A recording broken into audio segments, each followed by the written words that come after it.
Hi, welcome to the new session. This session is going to be about growth of company through rewards.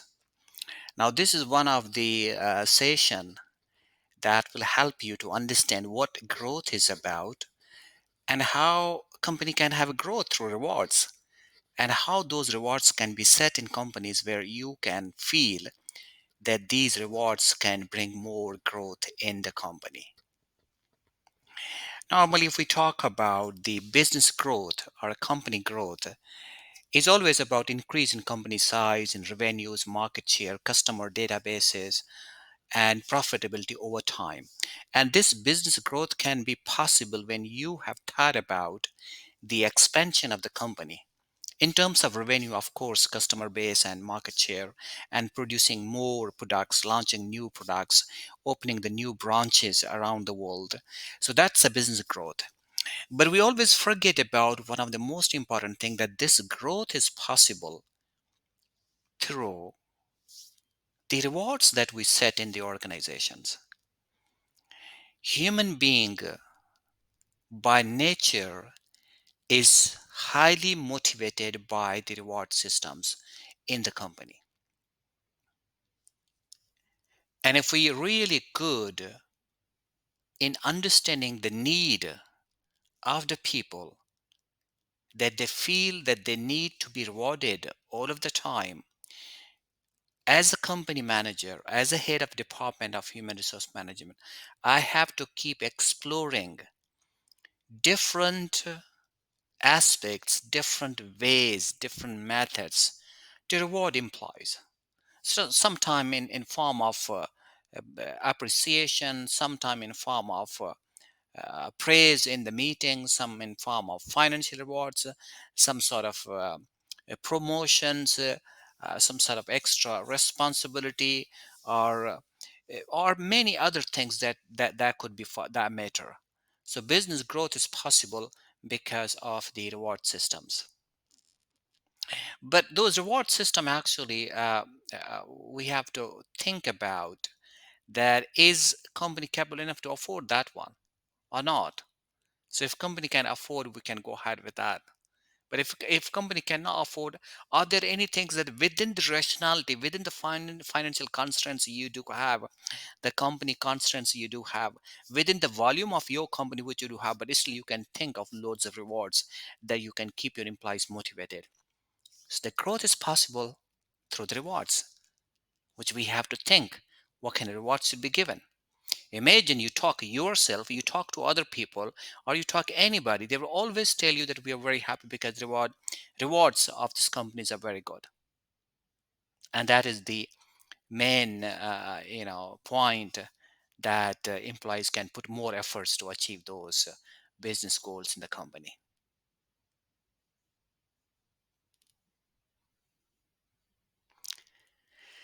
And the next slide, there are a few more details gonna come. You might have heard about this intrinsic, extrinsic, and many other ways about the rewards. But the first one, intrinsic rewards, are those that employees receive when they perform well in their job. I mean, these kind of psychological that can include kind of they feel like they have achieved something. They are really proud of something they have achieved in the workplace, and people appreciating that one, and they are so happy about this one. These kind of things which the employees feel that, okay, this is my good company. I have completed my responsibility. I've been appreciated. I have done something special contribution to my company, that I'm feeling really great. So those are the intrinsic rewards, and these are only possible when you give them an opportunity. But if people not given opportunity, and they won't be able to perform the way they want to perform and have some achievement, it's not possible. So business growth will come when people are given different opportunities, and intrinsically they will be happy. They will be motivated in their own personality, in their own times. But of course, if you see the second one, that's the extrinsic rewards. These are also things that people get for doing something. So they're the tangible things like rewards, money, a trophy, or any certificate, something which you also feel good that I got this one. And you might have seen loads of, these days you see on LinkedIn, Lots of people posting on the LinkedIn that I got this employee of the month award, I got this yearly, employee of the year, employee of 6 months, whatever. Or they've been given a certificate, appreciation certificate, or you got the financial reward, or you got a couple of quiet coupons or vouchers of any supermarket, something the company has given you over time. So you feel really connected with that organization. So rewards are the main tools that company can have business growth. But of course, I'm not talking about the only tools. There are many other tools that company get the growth of the company. The business growth can come in the company through high technical tools or highly skilled labor. These are all things possible. With rewards, we're talking about because they play a very important role in the growth of the company.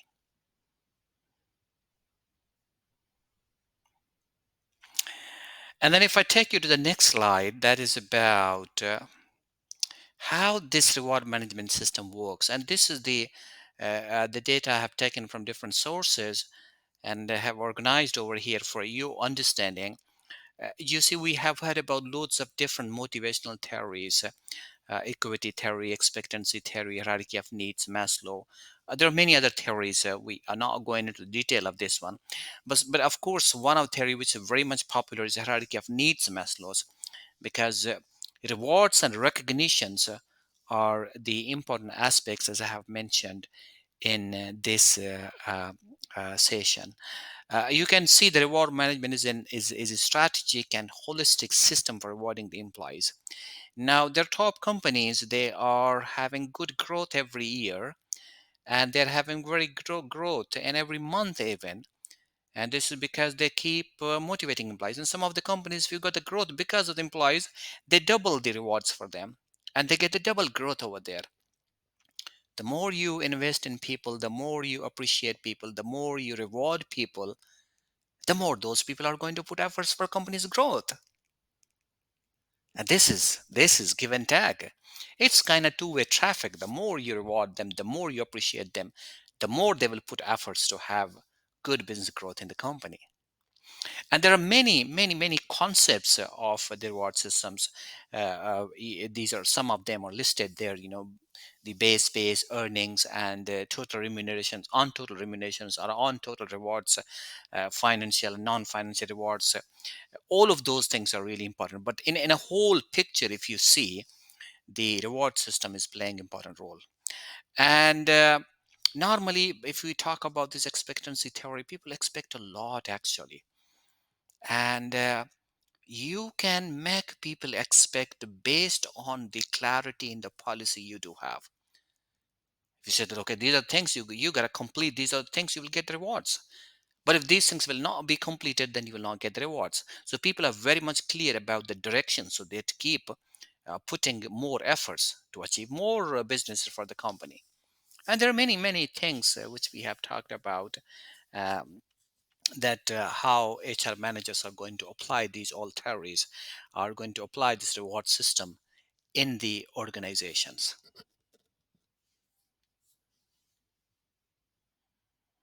And if you talk about the top companies, and the top companies normally utilize this expectancy theory properly. This happens, for example, expectancy theory proposes that individual will behave or act in certain way because they are motivated to select a specific behavior over others due to what they expect the result of that selected behavior will be. So what I'm saying in this particular thing is that to make it simplify, is that this theory is suggesting us that individuals are motivated to perform if they know that extra performance is recognized and rewarded. So the long time ago, this was of 1964, this concept was given. So if you know that if you perform this one, you're getting this reward, so you're already expecting some of the things. And the best thing that when you perform this one, you give what they've been expecting, and that's what you've been leading to tell them that you complete and you get this one. And every time they get something, every time they put more efforts. And one of the unfortunate thing can happen and have been happening in many organizations, that you tell them about expectancy theory, that they know that they'll complete, they'll get it, but they did not get it. Oh my God, that will be one of the demotivation process for those employees, because whatever they've been expecting, they're not getting it. So if you want to keep their expectations high, you have to give them rewards high. So this is what how human resource managers can use the rewards in the organizations. So they are supposed to be expert enough to utilize the concepts of these all theories, so that you can work on the growth of the company. And then there are many other theories which you can see there. But there's one of the equity theories, a theory of motivation that normally tells us that employees' motivation at work is driven largely by the sense of fairness. Equity theory, and they always feel the distribution of resources is fair. And yeah, there are lots of other things. Equity is measured by the comparing the ratio of contribution benefits for each person. The company has to look for. HR manager is supposed to coordinate with other department to find out this ratio. But normally this is what this, if I feel that everything is equity, everything is positive, and people are being rewarded based on the fairness, so they always try to put more efforts for that one. So equity at work occurs when it implies inputs actually equal to outcomes, both of which they are subjective. And people naturally seek to create equity. People naturally seek to create. People naturally seek to need needs. People need naturally that equity. And some good companies, they have really put the efforts. But you have to give people again clarity into this one. These are a couple of things you have to follow. If you complete this one, these things will result into this one. I mean, I would like to give you one practical story. Let me give you one corporate story here. As I told you that in some of the sessions we'll be having some corporate stories. Now look, if you have given somebody a promotion and somebody else did not get the promotion, and both of them, they are thinking that we deserve. So how this issue can be resolved?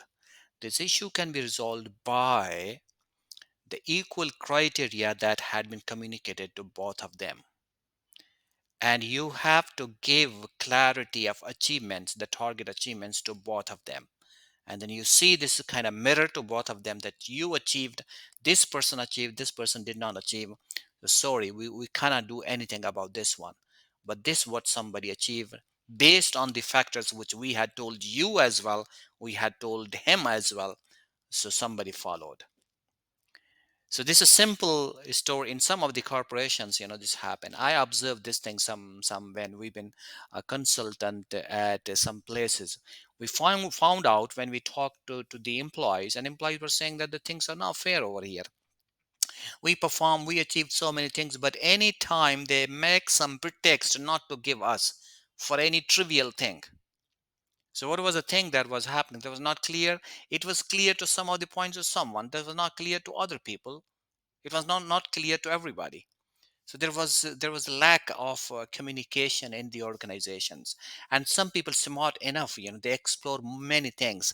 They kept asking the HR what is required, and they found out things, and somebody was not inquiring from HR. So at the end, in conclusion, what we decided, that's the HR should give all information, training, orientation equally to everybody, and keep reminding them.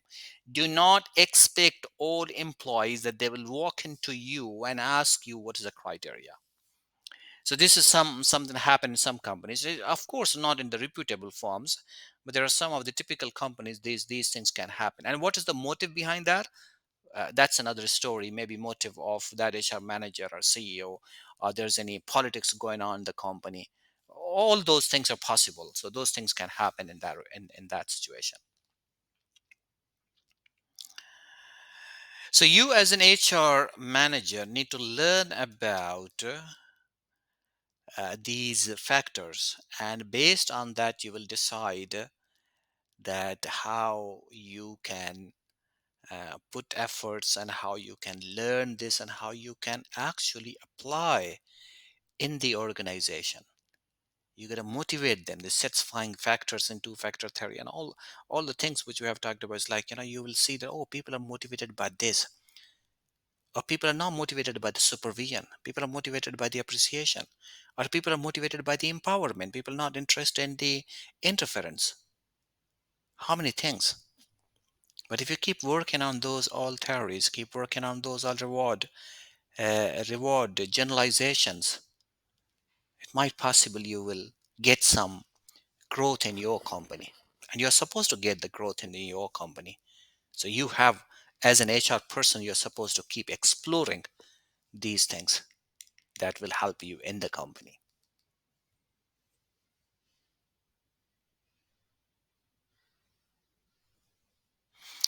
And if you see the next one, this is about the work world at work 2006 data, which I have just organized this for you to understand.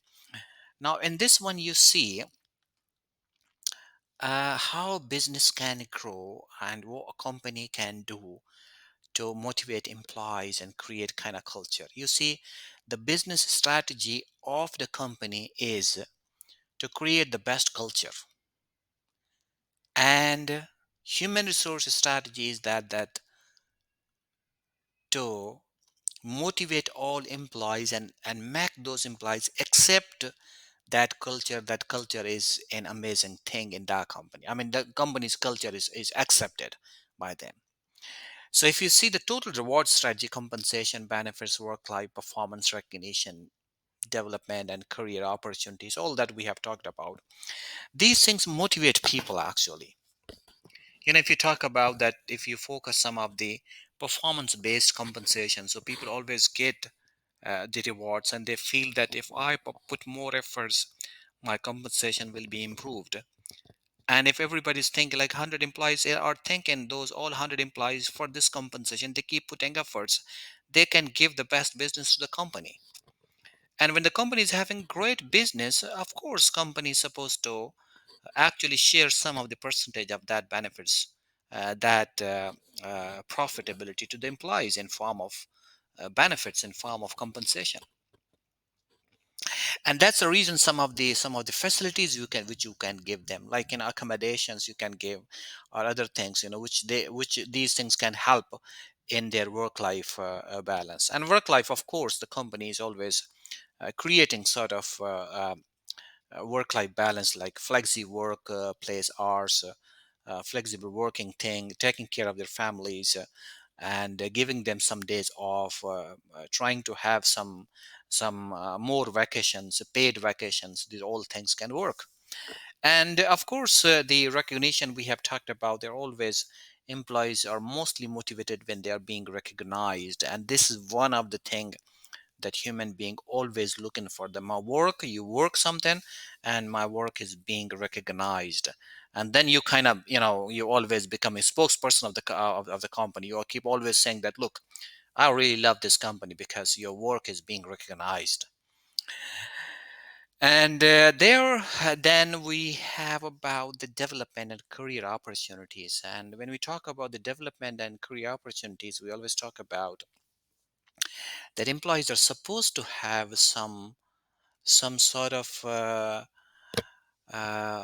support, career guidance, career counseling from the company. So if somebody's working and then he's thinking that where I'll be promoted, and how much experience I need to gain that, and what other more responsibilities I'll be getting, which the team I'll be working, which rotation responsibility I will get that. So all of those things are also part of that motivation, which implies gain, and employees after gaining that all, employees put more efforts for the growth of the company. So these things, journal things I have talked about, these are the things, and how you attract and motivate, retain those employees, and you can see the employees satisfaction and engagement. All of these things which I have just talked about, the total reward strategy, are based on the satisfaction and engagement. The more you engage employees, the more you keep them satisfied in the company, the more they will put efforts. Employees happy, company is happy. If both parties are happy, if both parties are happy, then what will happen? The growth will happen.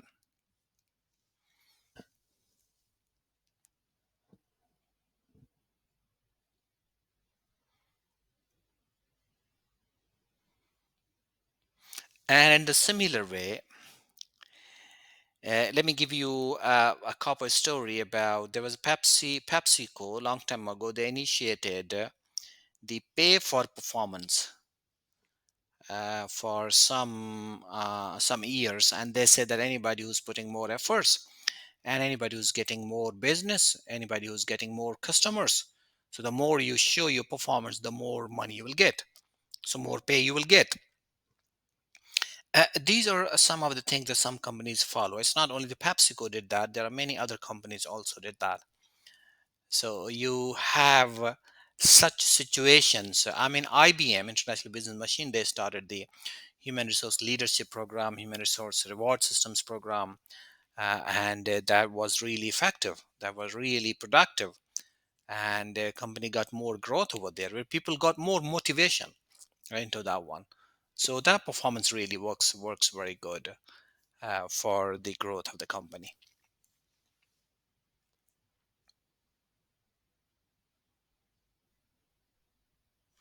Sounds good. Now we go to the next slide. Now these are some of the performance related pay,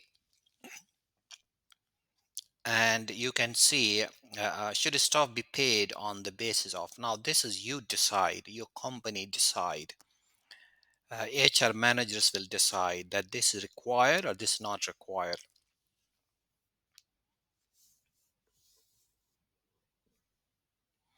Now, this depends on the company's labor market is kind of weekly or monthly rate or whatever. So, staff should be paid. Staff should be paid based on the seniority level at the time or skill or performance. Why or why not? I think employees should be paid on seniority basis because seniority has been earned. It's not that if somebody who's a senior getting something more, it's not only that he has become senior today and somebody made him senior. Something he has gone through because of his education, because of his experience, because all those years he been given the support to the organization, he been given the business to the company. So then he has become a senior. It's not a senior that he has become overnight. So that's why it should be a difference payment. In that you can't manage that senior is getting same and junior is getting same. Senior has been senior based on some years he spent. He spent. He invested in his or her career. And then if you don't talk about seniority, then you need to talk about the skills. Here in skills, we're not talking about the seniority or juniority. It really doesn't matter. We really don't care if somebody's senior or junior, but anybody who is having skills, that should be paid. Now the debatable thing is that do you want people pay based on their skills, or do you want to pay people based on seniority? And you should say that, yeah, that depends on the situation. If the situation is that there is a, for example, let me give you a corporate story on this one. For example, you want to launch any product, any project, or you want to bring some of the change management system in your company. So for that reason, you say that all the skilled people will be required for this one. There might be some of the aspects, some of the groups in that management process that will be from the senior group, because senior people can give you an experience of the decision making. Skills will be able to perform the task, but there are some critical decisions which may not be possible with those skilled people. Then senior people will come who are having this exposure, this experience, that knowledge, that they can tell you what is the decision. That should be there. So that could be any situation where you can think about that should be paid based on these skills or based on the seniority level.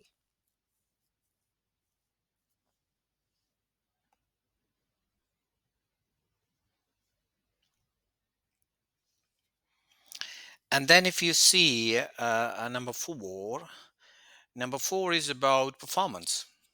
Are you want to pay people based on the performance? Yes. Yeah. Many top companies have done this, pay for performance.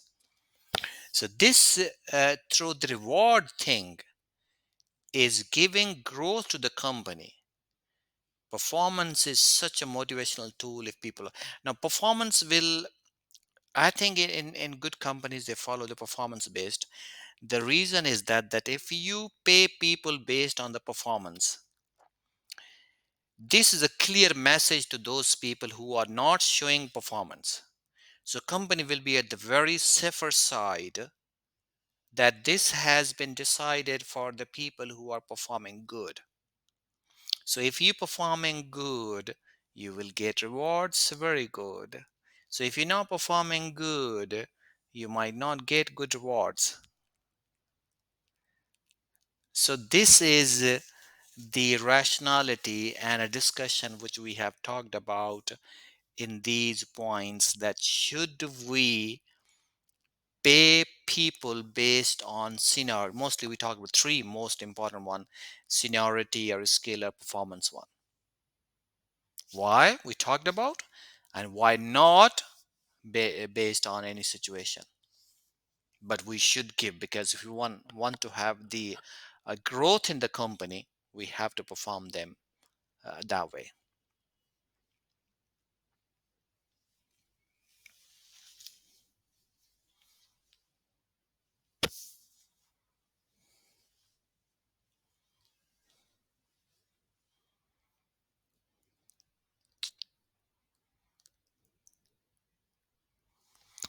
And then if we see the other points in this particular slide, this author 2016 talked about performance related pay things. Performance related pay motivates people, thereby increasing individual and organizational performance. This is the point we've been talking about in the points which we have just discussed about. That the motivates, this performance related things, it motivates people. And if it motivates people, it's increasing individual organizational performance, because it motivates you want to work. So anything that motivates you, you want to work more. When you want to work more, of course, that will pay good to the company, because you are making some contribution to the company. You're making more efforts for the company, and when you're making more efforts, definitely this is going in the direction of organizational performance.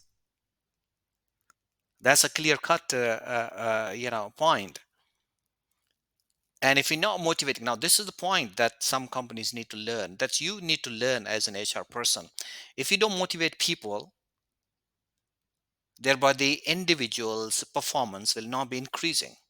I mean, if individual performance is not increasing and individual performance is not motivated, he's not putting efforts, then definitely it will not add anything to organizational performance.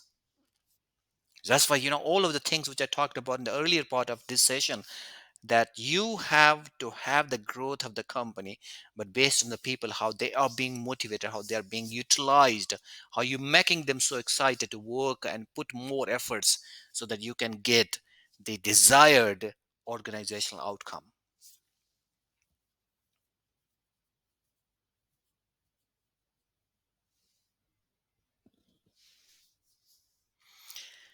In the similar fashion, if you see the second point, that acts as a lever of change, high performance culture.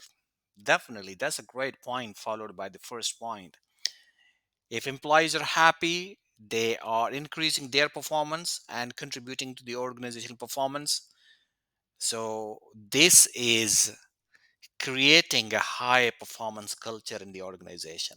So, if all of the people, all of the employees are doing the same thing, like they're increasing their own performance, and contributing to organizational performance, then all the things are positive in the company will definitely get the profitability.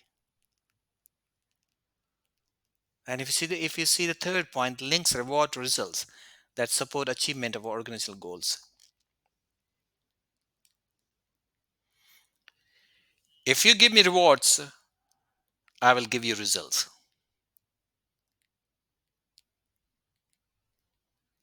That is what employee thinks. If you give me results, I will give you rewards. That's what company thinks. Both the parties should put efforts. They have some results in their mind. Results are known to both the parties. Employees are putting efforts. They achieve the results, they will definitely get rewards. The organization, whatever they promised of those rewards after getting the results, they immediately get the results to the employees. Immediately give the results to employees. Very happy. And the same people will be putting more efforts. Again, this contributes a lot in the second point. You create a good performance culture in the company. And if you see number 4, helps attract and retain employees through financial rewards. If they are getting what they want to get, if they are performing for the work they are enjoying, then there is a highly likely opportunity for those employees to stay in the company. Why they will go to another company? Because they are being rewarded and the company growth will come.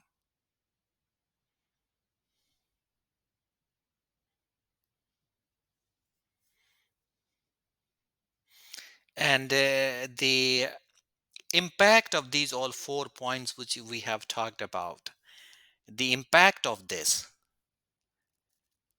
will be number 5th. The poor performance will not be anymore in the company. It will reduce the poor performers staying on the organization because they will feel pressure.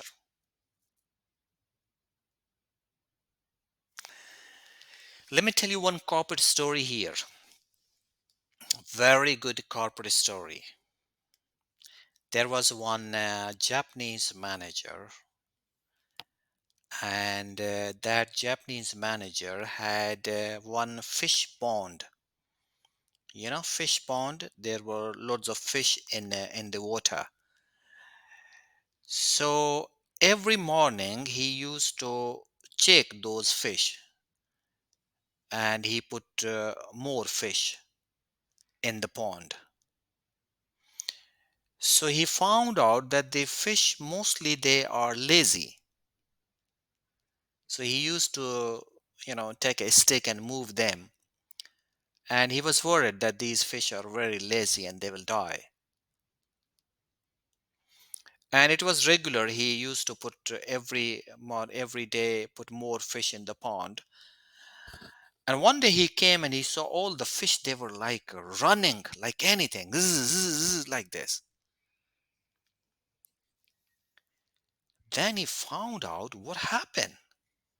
Why these all fish who were very lazy in couple days back, and they have become so agile, so active. What is that? He opened the pond and then he checked.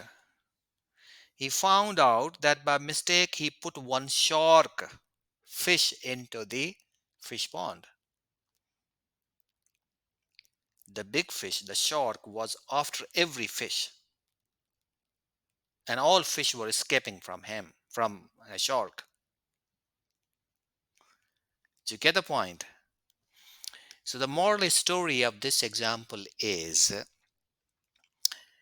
if there are some non performance people, I mean poor performers in the organization, and if you find somebody in the company who's performing better, all of those poor performers will get threatened by the one who's high performer.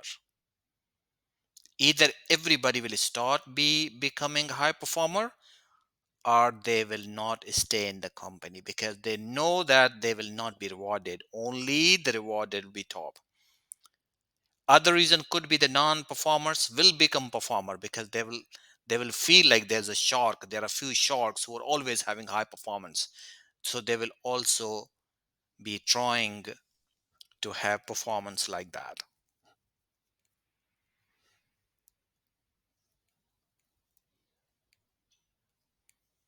And this is possible, it happens.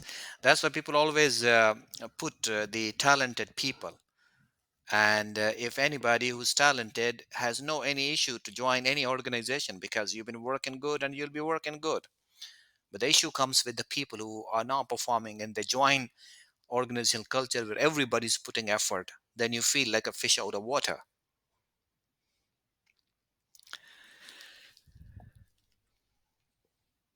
The last point, it meets a basic human need to be rewarded for achievement. Yeah, it's self-actualization. I want to achieve something. You're doing and you're getting proper reward from that. Yeah. Yeah, and also this is the basic need, basic appreciation that human being. We all work for the appreciation. We all work for money. We all work for promotion. We all work for rewards. And if a motivated person who's putting efforts for getting the rewards, it's his right. So let him take that reward.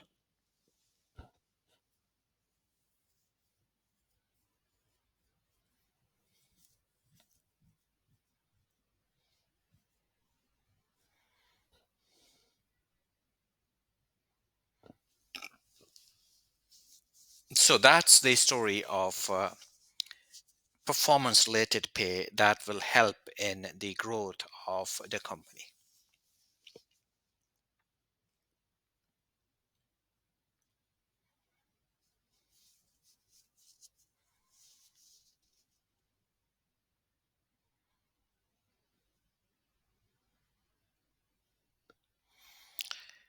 Now, it will continue about performance related pay. The same author continues high expectations. How do you lead? How do you deal with high expectations? Now, monetary reward has to be significant amount for performance related pay to be effective. Yeah, this is something that you have to give some monetary benefits to the employees. I mean, every time you give the same certificate, that won't work. That will not be highly motivated. So, giving certificate all of the time cannot pay anything. Sometimes you gotta give some financial rewards. You give $500 or $1,000, $2,000, whatever. So there should be some financial reward as well.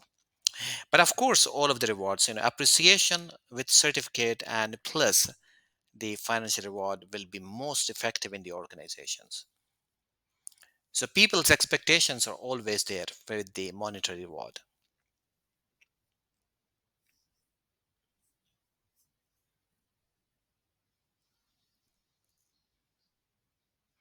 Yeah, there could be a counterproductive behavior when the financial rewards not given, to the some of the deserving people. So these things can be debatable. But the PRP, performance related pay, can actually lower performance at worker as workers cut back on productive behavior. That's not rewarded. Obviously, when somebody who is doing good reward, and you will put more efforts, and if you putting more efforts not being rewarded, of course you will be not productive. You will not show your productive behavior in the organization.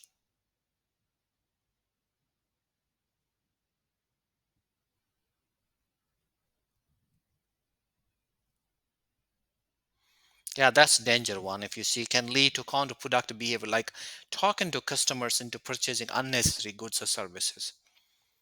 Yeah, just they feel like tired. They say just okay, just gotta sell it because they know they're not being rewarded. That's one of the danger in the organization. and organization will not get any growth. So this slide is telling you some of the things which could be bad experiences if not being rewarded.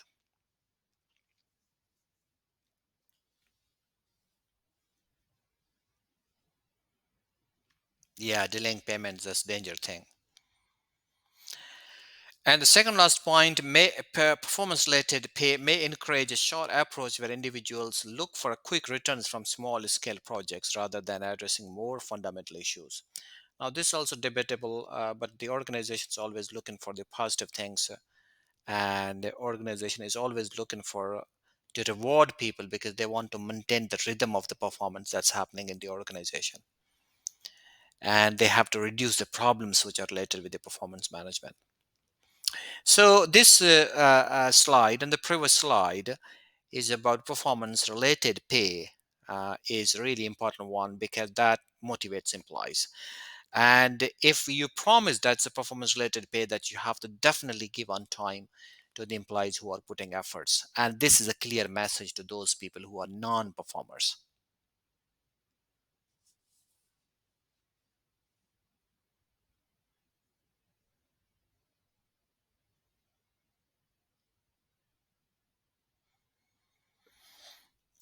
And then you reached to the ending slide. It was a brief about the company's growth, and I have mentioned two good corporate stories for you. If you have watched this whole video, that you can utilize in your companies, or you can just keep it as a knowledge with you. Maybe when you become a manager, you can use that. And then be a smart HR professional. See growth through rewards. And this way, I'm so happy to see you that you have completed number 7. That was G, growth of company through rewards. So growth of company through rewards had been is a really good session, that you might have learned how this impacts on employee productivity, and that productivity impacts on company's growth due to all rewards. I hope you have enjoyed this session. I look forward to seeing you soon in the next session. Thank you very much.